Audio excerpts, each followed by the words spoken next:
This is NDTV, and you're watching NDTV 24/7.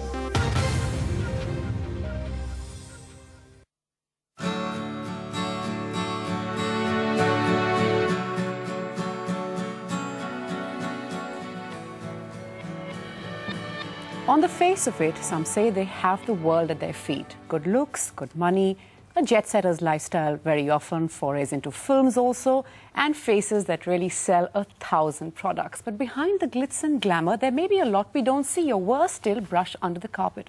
The suicide by a model, somebody who was one of India's leading models this past week, has brought the focus back on what some say is the underbelly, I beg your pardon, of the fashion world. Is that fair, or is that taking things too far?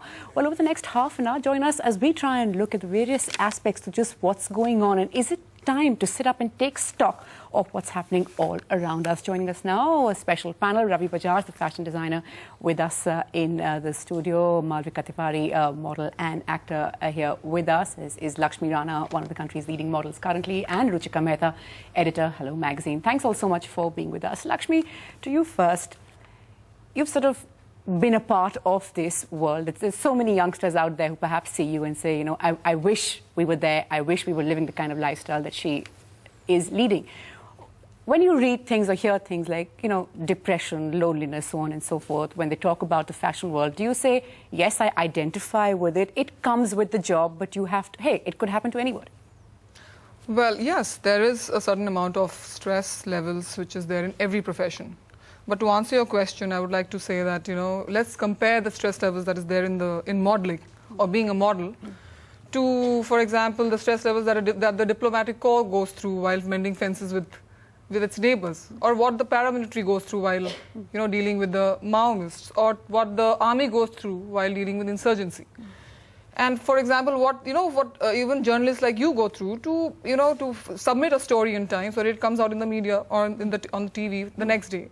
So I feel when you compare all these things and you compare it with the world of fashion, I can safely say that it is not a stressful job.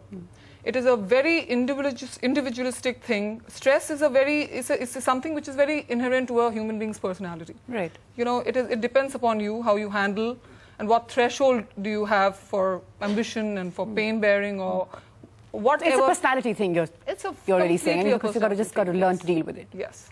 Malvika, when you were around, you know, when you hear of all these instances, there have been so many, not just in India, but of course the world over, when you talk about the fashion industry, even actors, actresses and so on, sort of taking what is often referred to as the extreme step. Do you think that things have changed? There's more pressure, maybe? Have things got more demanding? Are we more competitive as a society today? I just think that the media is focusing on it much more. If you, how is this conclusion being reached? Has there been any statistical data or comparison with other professions? So how do you decide that it's actors and models alone who are leaping off buildings or slinging themselves from ceiling fans? I think if we had to compare it to other professions, we'd find that, hey, it's not that high.